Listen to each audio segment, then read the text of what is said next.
लेकिन आज का बड़ा मुद्दा हम लोग जो उठाने की कोशिश कर रहे हैं कि बाहरी कौन होता है। अब ये बाहरी कौन, ये बड़ा सवाल। आप ये बताइए बाहरी क्यों बोलते हैं बार बार? बाहरी मतलब बांग्लादेश से थोड़ी ना आए हैं। ये बाहरी क्यों बोलते हैं आप लोग? बाहरी कौन बंगाल में? बहुत बहुत अच्छा प्रश्न किया आपने, मैं उत्तर देता हूं।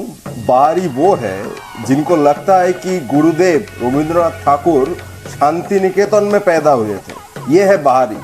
जेपी नड्डा साहब ने ट्वीट किया था कि गुरुदेव शांति निकेतन में पैदा हुए थे। इनको पता भी नहीं है कि रविंद्रनाथ ठाकुर जो इस बांग्ला के एक बहुत बड़े महापुरुष है, भारत के एक बहुत बड़े महापुरुष है, उनका जन्म स्थान क्या है ये उनको पता भी नहीं है। अगर ये बोलेंगे कि रविंद्रनाथ ठाकुर शांति निकेतन में जन्मे थे तो बाहरी तो वो होंगे भाई साहब। नाम ठीक से लीजिए, आपको नाम भी नहीं पता। रविंद्रनाथ ठाकुर नहीं है, रविंद्रनाथ टैगोर है। नाम ठीक से लीजिए, कम से कम लीजिए ठीक से नाम। नहीं साहब, उनका नाम रविंद्रनाथ ठाकुर है। टैगोर तो ब्रिटिश बोलते थे। मैं वही कह रहा हूं, उनका नाम है रविंद्रनाथ ठाकुर। सुधांशु त्रिवेदी जुड़ गए हैं, वो तो टैगोर ब्रिटिश लोग बोलते थे। मैं वही कह रहा हूं ना, एक मिनट। वाह बेटा, लगता है तुम गू खा के ही मानोगे। अब बात यह है कि अगर आपने भी ऐसे स्कूल में पढ़ाई की है जहां टीचर 2000 की नोट में चिप नहीं निकालते थे और परमाणु हमले के टाइम कपड़े सील पैक करके टंकी के पानी से नहा लेने की सलाह नहीं देते थे, तो आपको ये ठाकुर और टैगोर वाली बात पता होगी। जी आपको नाम भी नहीं पता। रविंद्रनाथ ठाकुर नहीं है, रविंद्रनाथ टैगोर है। नाम ठीक से लीजिए कम से कम। आप कहाँ थे ज्ञानी बाबा? जब तक टीएमसी समर्थक उनको ये बताते कि नाम तो ठाकुर ही था, वो तो अंग्रेजों से बोलते नहीं बनता था, इसलिए वो टैगोर कहते थे और वो नाम चल पड़ा। तब तक न्यूज एंकर बात बदल अगली दिशा में चले गए। देखिए विडंबना, देखिए कि ये बंगाल में आउटसाइडर वाली बात पर बहस कर रहे हैं और करेक्ट ठाकुर पर टैगोर को कर रहे हैं। मैंने कहा हिपोक्रेसी की भी सीमा होती है। ये बड़ी अच्छी बात कही आप। आपने कहा कि कुछ नाराजगी है। हाँ है। मैं उपलब्धियों पर आऊं, पहले अगर आत्ममंथन आप करना चाहें, आप बताना चाहें क्या नाराजगी आपको लगता है? नाराजगी तो सिर्फ ज़्यादा इकोनॉमिक्स पर है।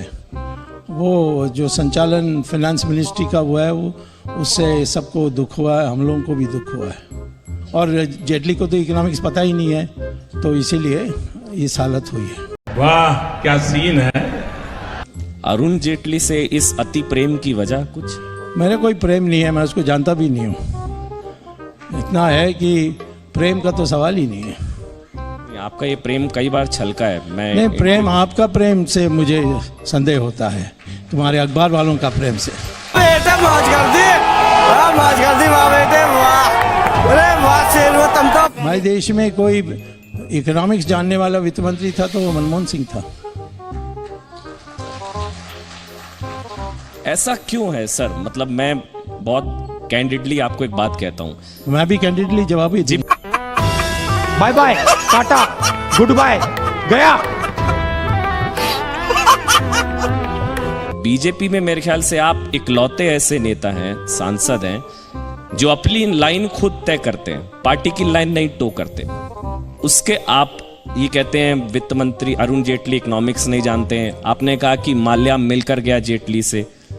आपने ये भी कहा कि चिदम्बरम और इन लोगों पर कार्रवाई नहीं हो रही जेटली की वजह से। जेटली, आपने बहुत कुछ कहा उनके बारे में, फिर भी आप पर कार्रवाई नहीं होती। नहीं, क्योंकि पार्टी लाइन नहीं है ये। आप लोग पता नहीं, वो इंदिरा गांधी के ज़माने से आज भी उस बीमारी में फंसे हुए हैं कि कोई भी कुछ नेता के बिना बोल देगा तो फिर वो पार्टी के लाइन के विरुद्ध में। गजब बेइज्जती।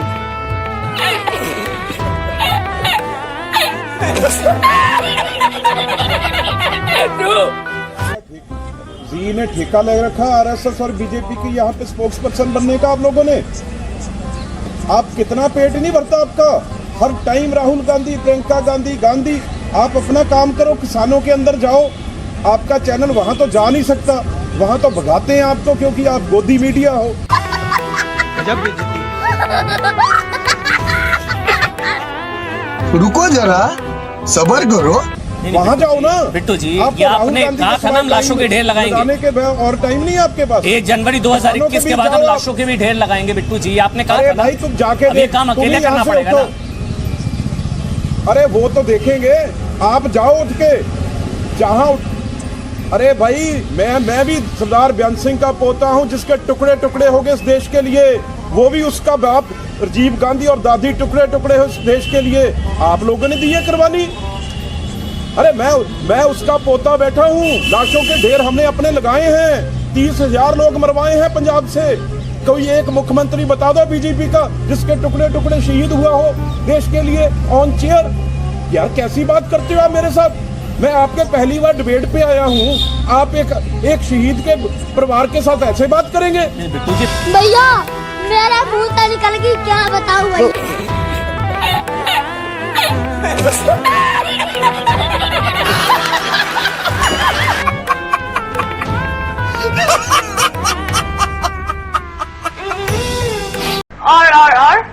नरेंद्र मोदी भूमि पूजन में जा रहे हैं तो उनकी संवैधानिक शपथ का उल्लंघन है। प्रधानमंत्री करतारपुर भी गए थे, करतारपुर कॉरिडोर के लिए भी प्रधानमंत्री नरेंद्र मोदी गए थे। जब मत्था टेका था उन्होंने बेर साहिब गुरुद्वारा में, तब संविधान खतरे में नहीं आया। अबू धाबी की शेख जायद मस्जिद गए थे 16 अगस्त 2015, तब संविधान खतरे में नहीं आया था। इंदौर की सैफी मस्जिद गए थे प्रधानमंत्री नरेंद्र मोदी, मस्जिद जाते हैं तब नहीं खतरे में आता। कोलंबो की चर्च गए थे, शाम को तिरुपति मंदिर भी गए थे, सिंगापुर की चिलिया मस्जिद गए थे, इंडोनेशिया की मस्जिद गए थे, करतारपुर गए थे, तब संविधान खतरे में नहीं आता। सर प्रधानमंत्री तो हर जगह जाते हैं, मस्जिद भी जाते हैं, मंदिर भी जाते हैं, खतरा मंदिर से ही। करतारपुर भी तो गए थे ना वैसे साहब। चुप कर बे कुत्ते। मेरा मानना यह है कि भारत देश का कोई मजहब नहीं है। भारत के देश में किसी की भी सरकार होगी, वो सरकार का कोई मजहब नहीं हो सकता। और मैं ये कह रहा हूं कि सरकार को किसी भी मजहब के मामलात में, रिलीजियस रिचुअल्स में ना इन्वॉल्व होना है, ना उसको सपोर्ट करना है, ना पैसे देना है। अब सवाल उठता है कि इफ्तार पार्टी। अरे भाई, क्या भारत का मुसलमान कोई इफ्तार पार्टी का मोहताज है? अरे थूकते हम इसी इफ्तार पार्टी पर।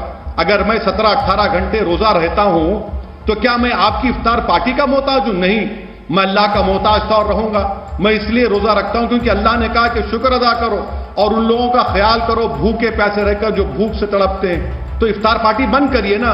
हर रिलीजियस फंक्शन में गवर्नमेंट ऑफ इंडिया और स्टेट गवर्नमेंट हो, उसका कोई रोल नहीं होना चाहिए।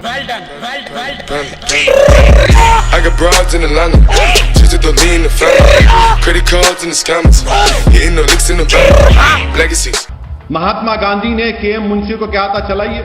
मैं किसी सोच के साथ नहीं हूं, मैं संविधान के साथ था और संविधान के साथ रहूंगा। और जो संविधान की बात करते हैं उसका बेसिक तकाजा यह है कि इस देश का कोई मजहब नहीं है, इस देश का कोई मजहब नहीं रहेगा। ये देश सब मजहब को मानता है और जो भी इस देश का प्रधानमंत्री होगा, जो भी इस देश का चीफ मिनिस्टर होगा, वो किसी एक मजहब का जरूर हो सकता है, मगर वो अपने मजहब को, अपने रिलीजियस बिलीफ को पूरे देश पर इंपोज नहीं कर सकता, क्योंकि संविधान इसकी इजाजत नहीं देता। आप में हिम्मत हो तो पब्लिकली बताओ। देशवासियों, इस वक्त देश के हर कस्बे, हर गांव, हर गली और हर मोहल्ले से एक ही आवाज आ रही है। देश चलाने के लिए 56 इंच का सीना नहीं, सीने के अंदर बड़ा दिल होना चाहिए। जो कुछ नरेंद्र मोदी करते हैं वो राजनीतिक स्वार्थ के लिए करते हैं, अपने लिए करते हैं, पॉलिटिकल गेन के लिए करते हैं। मोदी कहाँ है तेरा 56 इंच? कैसा है तू रेजिग्नेशन दे दे, तू हट। वाह मोदी जी, वाह वाह वाह। आपसे खतरनाक इस देश के लिए कोई हो नहीं सकता।